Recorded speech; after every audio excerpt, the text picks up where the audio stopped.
तो अब मैं इसमें डिफरेंट वेरियस परमुटेशन कॉम्बिनेशन बनाता हूँ कि कौन सी संख्याएं 31 से बड़ी 1186 से छोटी होंगी, जो जब 1186 को डिवाइड करेंगी तो आपको रिमाइंडर 31 मिलेगा।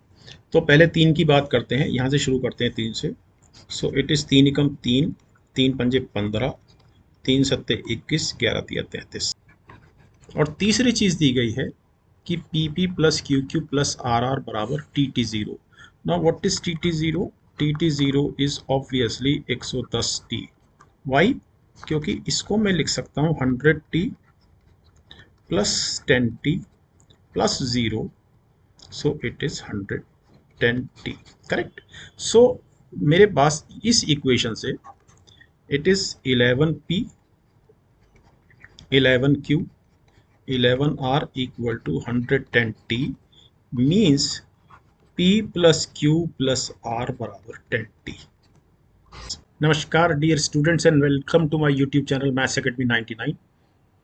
और आज हम civil services aptitude test 2023 set A में 12 क्वेश्चंस करेंगे। ये हमारी चौथी क्लास है आज CSAT के सोल्यूशन पर।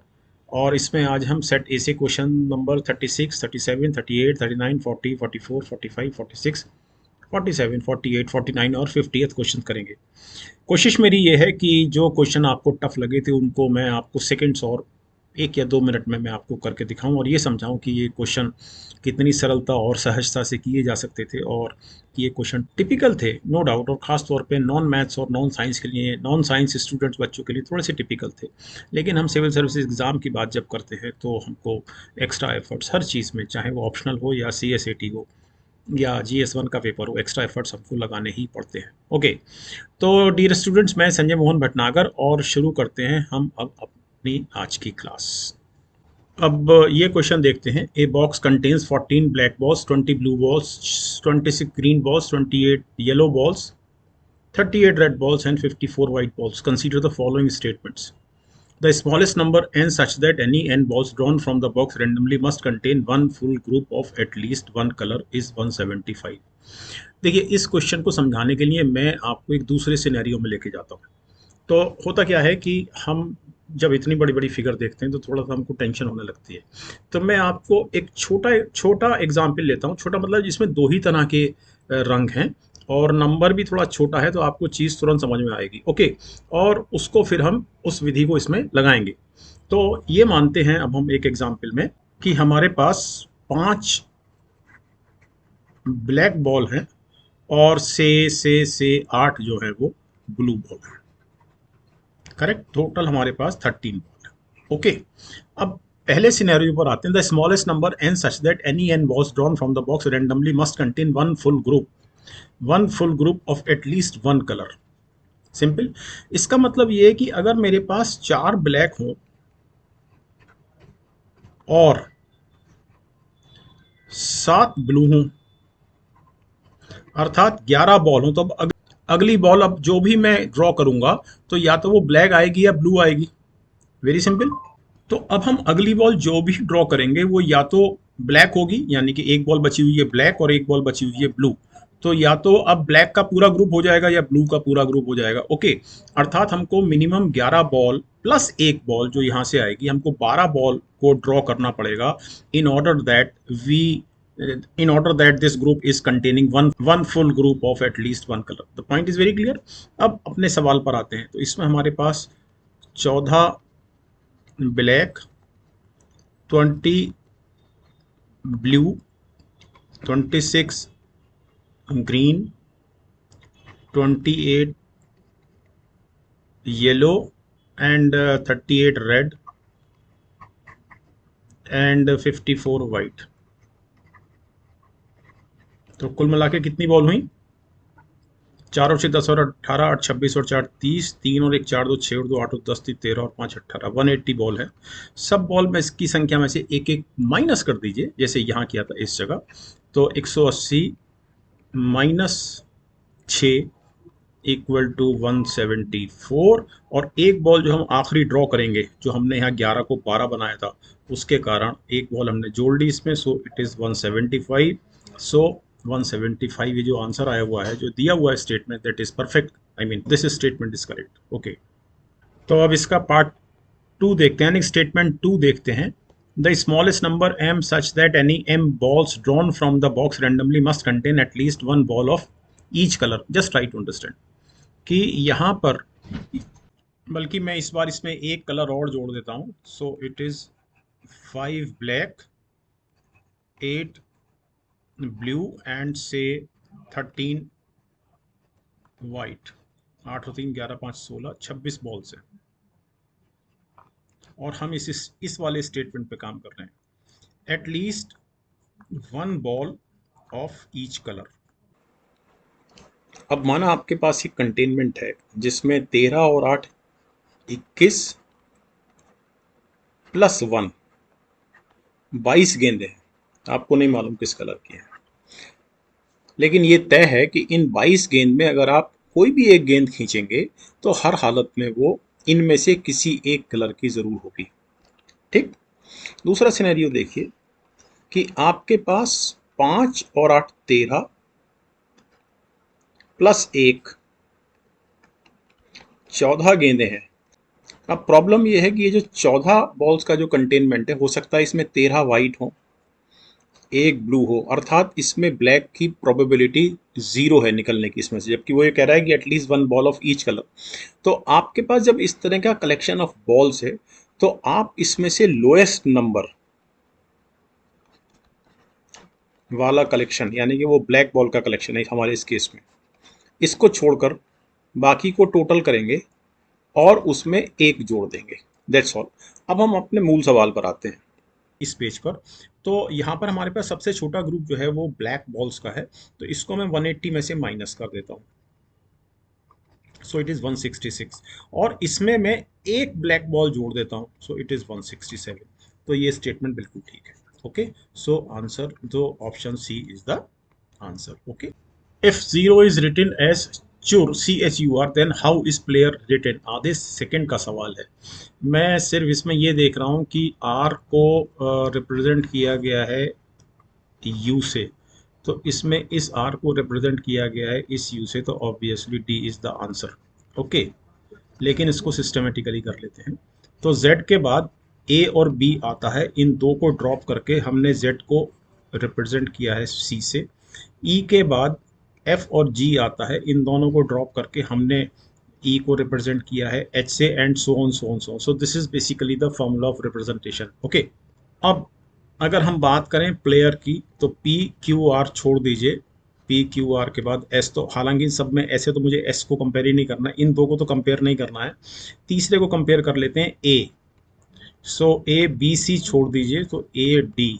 सो A D this this this, and इसमें कंपेयर नहीं करना है, ये तीनों बी बी हैं। जी एच टी टी यू, तो एच को कर लेते हैं, एच का मतलब हम ई को कर लेते हैं। तो ई के बाद ई एफ जी को छोड़ दीजिए एच। सो ऑब्वियसली अब ये हो गया, और फिर आर को कर लीजिए, so R S T U. Okay, तो वैसे आधे एक सेकंड का सवाल था। So that question was very simple and very easy. Okay, so option D is the answer. Next question लेते हैं। Consider the following statements, A is older than B. इन सब सवाल में आप एक नंबर लाइन खींच लीजिए। So this is A, this is B. So A is older than B. C and D are of same age. तो C and D यहाँ भी हो सकता है, C and D यहाँ भी हो सकता है, और C and D यहाँ भी हो सकता है। ओके, E is youngest, तो E यहाँ भी हो सकता है। अच्छा, youngest, so E it is E. F is younger than D, तो F यहाँ भी हो सकता है, F यहाँ भी हो सकता है, F यहाँ भी हो सकता है, एफ यहाँ भी हो सकता है। इससे इधर ई के लेफ्ट हैंड पे नहीं हो सकता, because E is the youngest. F is older than A, so this is F. अर्थात ये एफ नहीं है, ये एफ नहीं है, ये एफ नहीं है। The point is very clear.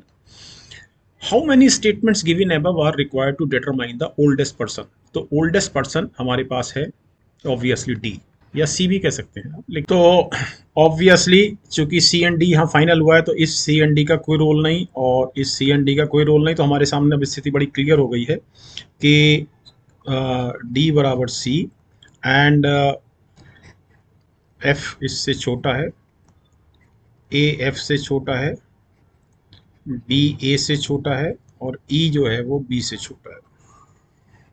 Simple, 6 लोग हैं हमारे सामने, A B C D E F. अब स्टेटमेंट देखते हैं। Okay, A is older than B, ये हमको चाहिए ही चाहिए, तो ये हमको चाहिए। C and D are of the same age, ये चाहिए हमको, इसलिए चाहिए क्योंकि हमारा रिलेशन इसका और इसका रिलेशन एक बन रहा है। F is younger than D. Okay, तो हमको ये भी चाहिए, हमको ये भी चाहिए। ई इज द यंगेस्ट, बिल्कुल चाहिए, एक ही जगह इसका नाम आया है ई का। And F is older than A, तो इस सीक्वेंस को बनाने के लिए हमको ये स्टेटमेंट भी चाहिए। तो एक्चुअली हमको पांचों स्टेटमेंट चाहिए, सो option D is the answer. Okay, simple. Next. अब इसमें एक चीज़ और समझ लीजिए कि अगर मैं एक एक स्टेटमेंट हटा के भी बात करूँ आपको और समझाने के लिए, तो पहला स्टेटमेंट अगर मैं हटा देता हूँ कि A is older than B, suppose ये मैंने हटा दिया, तो अब कि मेरे पास अब बी और कहीं है ही नहीं। चूंकि बी अब और कहीं है नहीं, तो मैं ए और बी के एज के बीच में एक रिलेशन एस्टेब्लिश कर ही नहीं सकता। तो मेरे सामने ये जो आप देख रहे हैं इनइक्वलिटी वाला chart, A is less than B, less than A, less than F and so on, तो ये क्रिएट ही नहीं हो सकता। Okay, I think the point is clear. और फिर मैं ए को कहीं पर मैं प्लेस नहीं कर पाऊंगा, क्योंकि सिर्फ ये लिखा हुआ है कि F is older than A, तो ए एफ से छोटा है, तो ये कहीं भी प्लेस हो सकता है। तो हमने एक तो बी को हटा दिया, मतलब बी हमारा इन 6 लोगों में से बी हट गया, जो हम नहीं कर सकते। और दूसरा F is older than A, तो यहाँ पर ए की बहुत ही कंफ्यूजिंग सी प्लेसमेंट रहेगी। ओके, तो ए नहीं हट सकता। C and D are of same age, ये बिल्कुल नहीं हट सकता, क्योंकि आपको अल्टीमेटली आपका डी ही निकल के आया है जो ओल्डेस्ट है। और दूसरी चीज़ ये है, यहाँ पर डी का रिलेशन है, F is younger than D. चौथे स्टेटमेंट पे ई इज़ द यंगेस्ट आप नहीं हटा सकते, वरना आप ई को प्लेस कहाँ करेंगे। और इसी तरह से एफ इज़ ओल्डर देन ए भी नहीं हट सकता। ओके, ये हम पहले ही बात कर चुके हैं। आई think the point is clear. Next question लेते हैं। इस प्रश्न में 5 मेंबर्स दिए हुए हैं एक फैमिली के, ए बी सी डी ई, और ई और बी का रिलेशन मांगा गया है। ई और बी का रिलेशन मांगा गया है। What is the relation of E to B. Statement, 4 statement दिए गए हैं, और फिर आगे आपके सामने क्वेश्चन है कि कौन कौन से स्टेटमेंट्स सफिशिएंटली रिक्वायर्ड हैं इस क्वेश्चन का आंसर देने के लिए। और जो आखिरी ऑप्शन ये है वो ये है कि all 4 statements are not sufficient to answer the question. तो स्टेटमेंट देखते हैं और इसका एक बहुत छोटा सा एक फिगर बनाते हैं। So first statement is A and B are a married couple. A and B are married couple. Okay, D is the father of C. D is the father of C. E is D's son.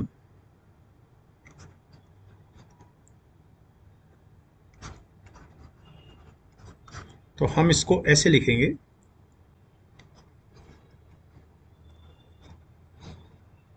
Okay. And A and B are married couple. D is the father of C. E is D's son. A and C are sisters. Means अब हम इसको ऐसे जोड़ देंगे। So D is the father. ये दोनों sisters हैं। Obviously ये जो B है ये husband है A का। A and B are a married couple, तो यहाँ से ये नहीं समझ में आ रहा था कौन हस्बैंड है, लेकिन ऑब्वियसली इस लाइन से और इस लाइन को साथ साथ पढ़ने पर हमारे सामने ए बी सी डी ई के बीच के रिश्तों का ये चार्ट बनता है। ओके, तो बड़ी सिंपल सी चीज़ ये है कि हमें रिलेशन निकालने के लिए ई एंड बी, सो ई जो है वो ब्रदर इन लॉ है बी का। सिंपल, तो हमें ये चारों स्टेटमेंट चाहिए। ये सरल सवाल था। So obviously option C is the answer. Okay, next question लेते हैं। Choose the group which is different from the others. 17, 37, 47, 97 all prime. ये तो देखने से मेरी सलाह आपको ये है, मैं अपनी हर क्लास में बोलता हूँ कि 100 तक के सारे प्राइम आपको याद होने चाहिए, प्राइम नंबर्स। 25 तक की संख्याओं का आपको स्क्वायर याद होना चाहिए। 20 तक की संख्याओं का आपको हिंदी में हम बोलते हैं पहाड़ा, याद होना चाहिए। ओके, सो ये ऑल प्राइम्स, ये भी सब प्राइम, 71, 73, 70 ये भी सब prime, 83 is prime, 89 is prime, 97 is prime, but 91 is composite. So option D is the answer. It is different. This group is different from all these three in the sense that this group D is having one composite number, while all other groups of the numbers are not having any composite. All are consisting of prime numbers only. Okay, next question लेते हैं. So 44th. A principal P becomes Q in 1 year when compounded half yearly with R% annual rate of interest. यानी कि he is trying to say कि ये principal ये R% compounded half yearly annual rate of interest, तो ये R/200 की power 2. So this is Q, ये Q है. Okay, if the same principal P becomes Q in 1 year when compounded annually, तो आप सिंपल इंटरेस्ट निकालें और सिंपल इंटरेस्ट निकाल के आप प्रिंसिपल में जोड़ दें, या मैं इसी फॉर्मूले से कर देता हूँ. So it also becomes Q, so this is equal to P, so it is 1 plus S upon 100. Obviously rate of interest annually compound हो रहा है और 1 साल के लिए, so this is also Q. ये दोनों बराबर है, P से P कैंसिल हो गया, सो this is 1 plus 2R upon 200. एक लाइन एक्स्ट्रा दे रहा हूँ आपको समझाने के लिए, अदरवाइज जरूरत नहीं है. R अपॉन 200 का whole square, A plus B whole square का फॉर्मूला मैंने लगाया है. So A plus B whole square equal to A square plus 2AB plus B square and it is 1 plus S upon 100, क्योंकि ये P और ये P एक दूसरे को कैंसिल कर चुके हैं. ओके, 1 भी कैंसिल हो गया और 100 भी कैंसिल कर देता हूँ. So it is R upon 100, 100 cancel हो गया, सो दिस इज R. 1 भी कैंसिल हो गया, ये 1 इस 1 से कैंसिल हो गया, so R plus R square upon 400 equal to S. Simple. So in other words, आपको एक लाइन और दे रहा हूँ एक्सप्लेन करने के लिए. It is R into 1 plus R upon 400, अर्थात आपको S कब मिल रहा है, जब R में किसी का मल्टीप्लीकेशन हो रहा है. इस R में हम मल्टीप्लाई कर रहे हैं 1 प्लस R अपॉन 100 को, तब हमको S मिल रहा है. तो निश्चित रूप से S जो है वो R से बड़ा है, अर्थात R जो है वो S से छोटा है. इस रिलेशन से S is greater than R. In other words R is less than S. तो ये एक बहुत सरल सवाल था. Okay, next question. How many natural numbers are there which give a remainder of 31 when 1186 is divided by these natural numbers. तो हमने माना कि अब मैं इसको थोड़ा सा मॉड्यूलर अरिथमेटिक से करता हूँ इस क्वेश्चन को. यानी मैं ये कहना चाह रहा हूँ कि 1186 को जब हम किसी नेचुरल नंबर n से डिवाइड करते हैं तो हमको रिमाइंडर 31 मिलता है. सिंपल. इसका मतलब ये हुआ कि 1186 माइनस 31, 6 में से 1 गया 5, 8 में से 3 गया 5, 1155 इक्वल टू 0 मॉड n.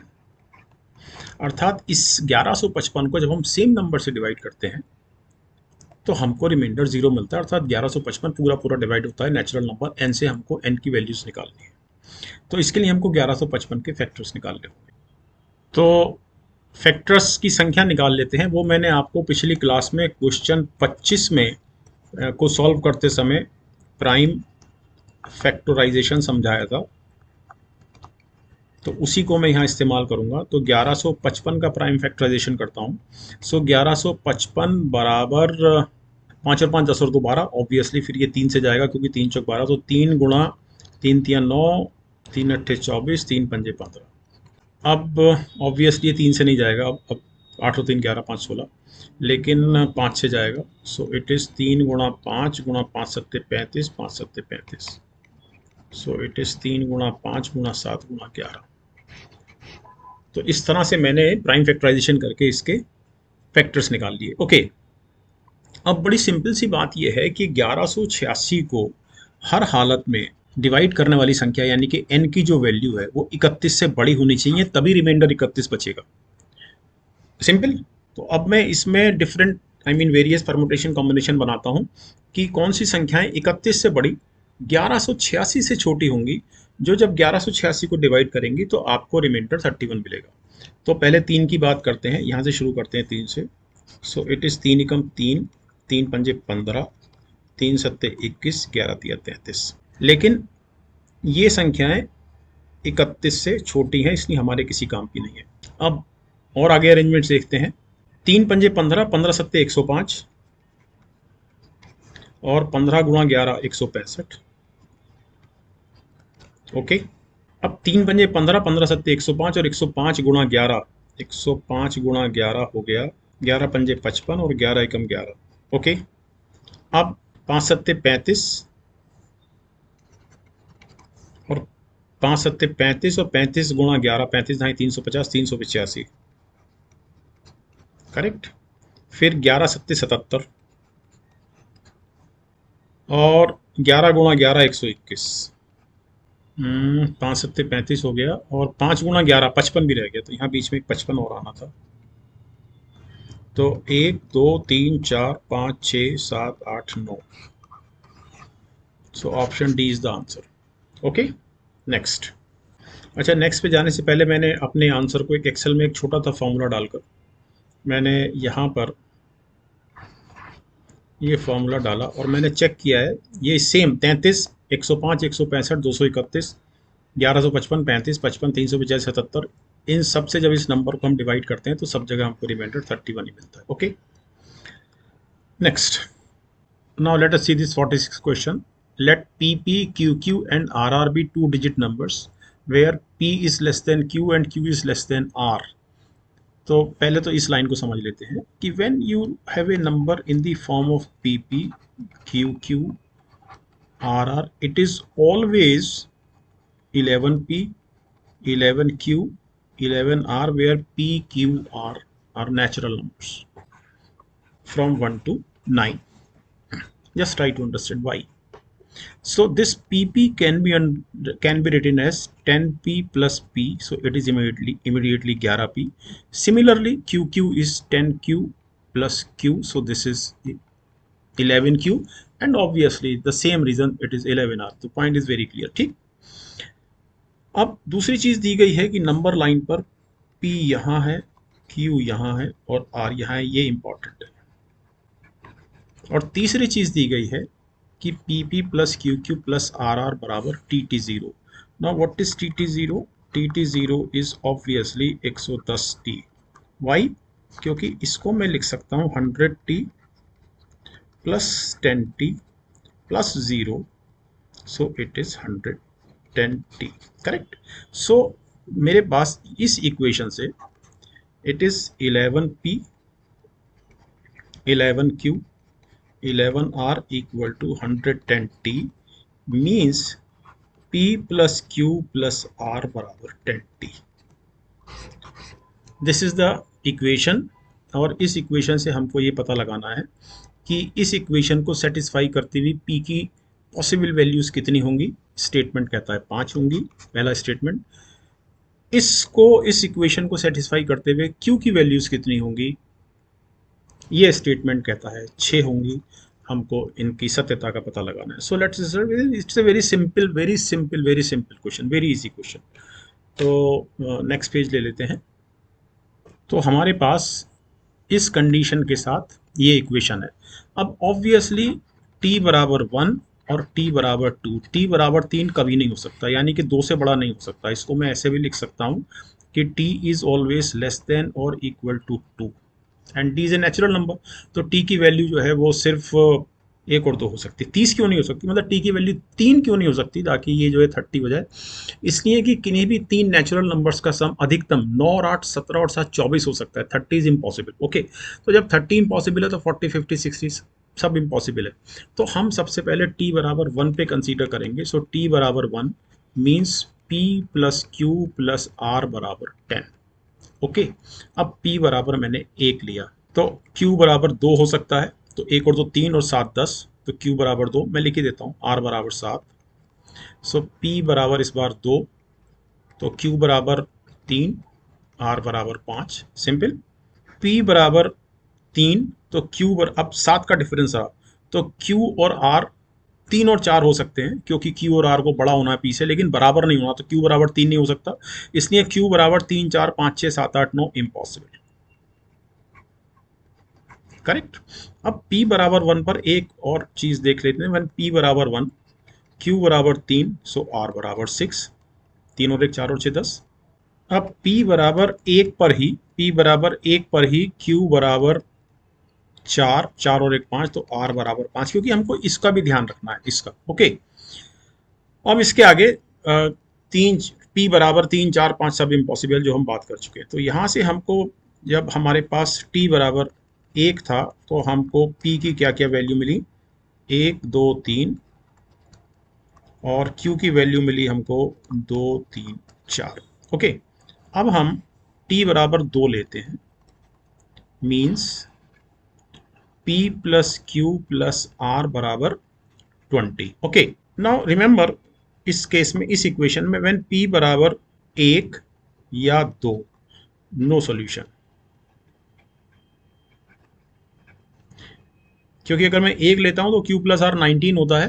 तो 19 में हमको दो ऐसे नेचुरल नंबर जिनकी वैल्यू 10 से कम है उसका सम नहीं मिलेगा। सिमिलरली 2 लेता हूं तो 18 मिलेगा, तो 18 में भी it is out of question. Okay, so p बराबर 3। अच्छा, एक चीज़ जो मैंने आपको वैसे पहले बता दी थी कि हम p क्यू r की वैल्यू हम 1 2 3 4 5 6 7 8 9 तक ही क्यों ले रहे हैं, क्योंकि यहाँ से हमको PP या QQ या RR ऑब्वियसली ये 11 22 33 44 55 66 77 88 99 यही हो सकता है। ओके, तो P की वैल्यू 1 से लेकर 9 तक ही है। ओके, नाउ P बराबर 3, तो Q प्लस R बराबर 17, यानी 9 और 8।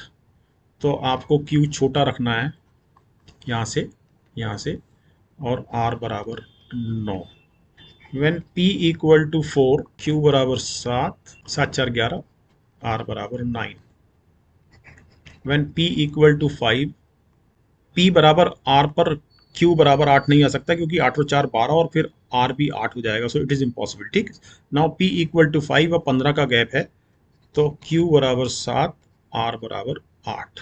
करेक्ट। अच्छा, P इक्वल टू 5 पर 5 और 6 11, Q बराबर 6 और 11 और 9, बस ये भी आपके पास एक कॉम्बिनेशन मिलेगा। नाउ P बराबर 6 ऑनवर्ड्स, इम्पॉसिबल, इम्पॉसिबल, क्योंकि 6 पे गैप हो गया 14 का। P अगर मैं 6 लेता हूं तो Q प्लस R 14, तो आपको हर हालत में 6 और 8, तो 6 रिपीट हो गया, 7 और 7 7 रिपीट हो गया, 8 और 6 6 रिपीट हो गया। Okay, so I think the point is clear. तो t बराबर 2 पर हमारे पास जो p की वैल्यूज हैं वो हैं 3 4 5, और q की वैल्यूज हैं 6 7 8, यानी कि ये 8 7 6, तो मैंने 6 7 8 लिख दिया है। तो p की जो वैल्यू मिली आपको मिली 1 2 3 3 4 5, यानी कि 1 2 3 4 5, तो 5 वैल्यूज आपको p की मिली, बिल्कुल ठीक स्टेटमेंट है। और q की वैल्यूज मिली आपको 2 3 4 6 7 8, अर्थात 6 वैल्यू मिली, तो ये भी बिल्कुल ठीक स्टेटमेंट है। So option C is the answer. This was a very very simple question, very easy question. Okay, let's now take next question. What is the sum of all four-digit numbers less than 2000 formed by the digits 2, 3 and 4 where none of the digits is repeated? ये बहुत सरल सवाल है। Obviously अगर हम 2000 से छोटे number की बात कर रहे हैं तो वो कोई भी नंबर 2 3 4 से तो स्टार्ट नहीं होगा। सिंपल, ये तो इसमें तो कोई डाउट नहीं। तो अब ये बहुत ही सरल सवाल है। तो 1 से स्टार्ट करते हैं। सो इट इज़ 1 2 3 4, फिर 1 2 4 3, फिर 1 3 2 4, फिर 1 3 4 2, फिर 1 4 2 3, फिर 1 4 3 2। That's all, that's all. तो 2 और 3 5 और 2 7 4 11, और 3 14, 4 18, 4 और 4 8, तो 10 4 14, और 2 16, और 3 19, 3 2 5 3 8 3 11 4 15, और 4 19, और 6 और 1 7, 7 9 9 8। So option A is the answer. That was a very simple question. Next, what is the number of selections of 10 consecutive things out of 12 things in a circle taken in the clockwise direction? तो इसके लिए मैंने आपको एक clock ही बनाकर दिखा दी है। ये एक बहुत सरल सवाल है। तो हमारे सामने ये क्लॉक है, तो हमको 10 कॉन्सिक्यूटिव थिंग्स लेनी है आउट ऑफ 12 नंबर है हमारे सामने, तो 10 हमको लगातार देखने हैं, लगातार लेने हैं। तो लेट अस स्टार्ट। तो अगर आप यहाँ से शुरू करें तो 1 2 3 4 5 6 7 8 9 10, तो एक तरीका ये, तो एक तरीका हमारे पास ये हुआ। दूसरा आप यहाँ से शुरू कर सकते हैं, तीसरा यहाँ से शुरू कर सकते हैं, चौथा, पांचवा, छठा यहाँ से शुरू, सातवां, आठवां, नवां, 10वां, 11वां, 12वां। तो ऑब्वियसली 12 तरीके से नंबर ऑफ 12 तरीके से सिलेक्शंस आप कर सकते हैं 10 लगातार का।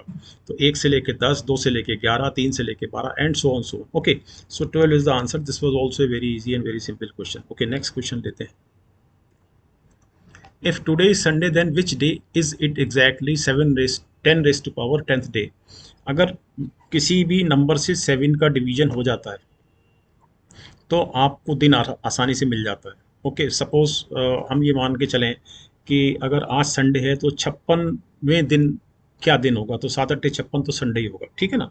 तो यहाँ पर हमको 10 की घात 10 को 7 से डिवाइड करके हमको इसका रिमाइंडर निकालना होगा। This is the question.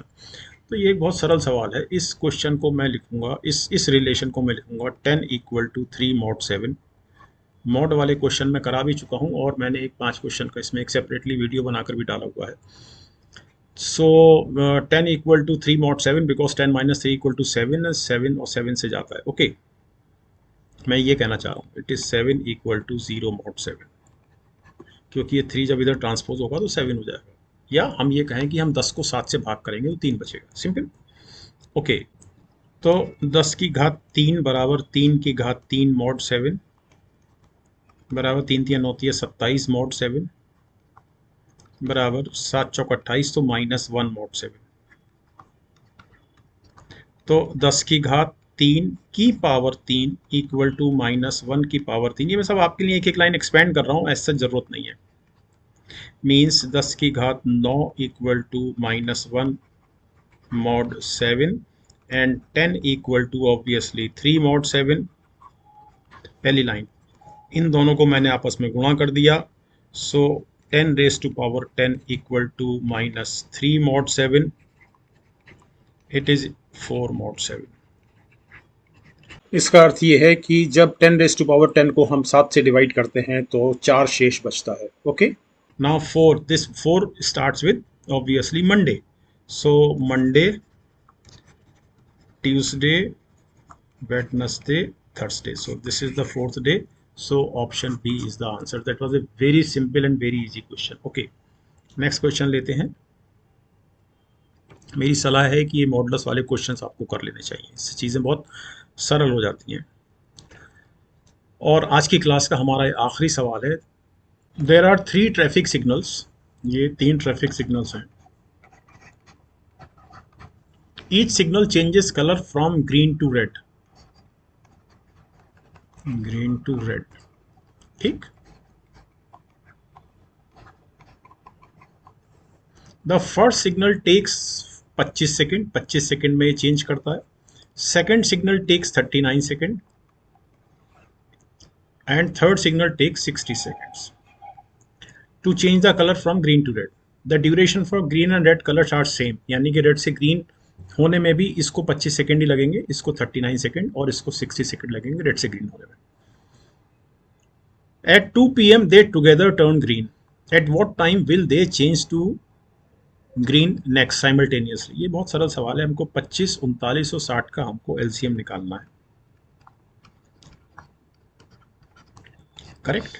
So 3, 25, 13, 20 and it is 5, 5 पंजे 25, 13 और 5 20।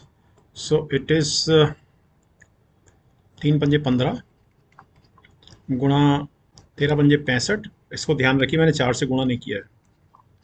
सो इट इज 60 गुणा 65 सेकेंड। अब यहाँ से इमीडिएटली आपको 65 मिनट मिल गया, क्योंकि यहाँ 60 से गुणा है, इसलिए मैंने इसको यहाँ गुणा नहीं किया था। ये छोटी छोटी चीज़ें हैं, एग्जाम में काम आती हैं। 65 मिनट, 65 मिनट का मतलब हुआ 3:05, लेकिन वो ऑप्शन इसमें है नहीं, तो 3:05 में अगला 65 मिनट फिर से जोड़ दीजिए, यानी कि 3:05 में जब आप अगला 65 मिनट जोड़ेंगे तो obviously 4:10। So option B is the answer. It was a very very very simple question. तो thank you very much dear students for watching this class.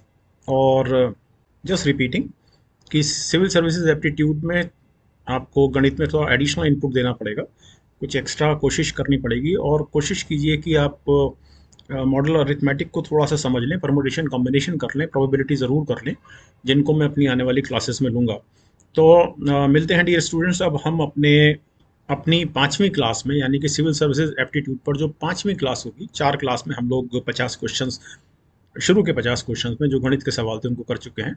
और आखिरी क्लास होगी अब 5th क्लास, जिसमें अब बाकी क्वेश्चंस में जितने भी गणित के क्वेश्चंस हैं या रीजनिंग के, वो सब किए जाएंगे. ओके. यदि आपकी कोई क्वेरी है तो आप मुझे निश्चित रूप से कमेंट बॉक्स में लिख सकते हैं. तो thank you very much dear students. नमस्कार.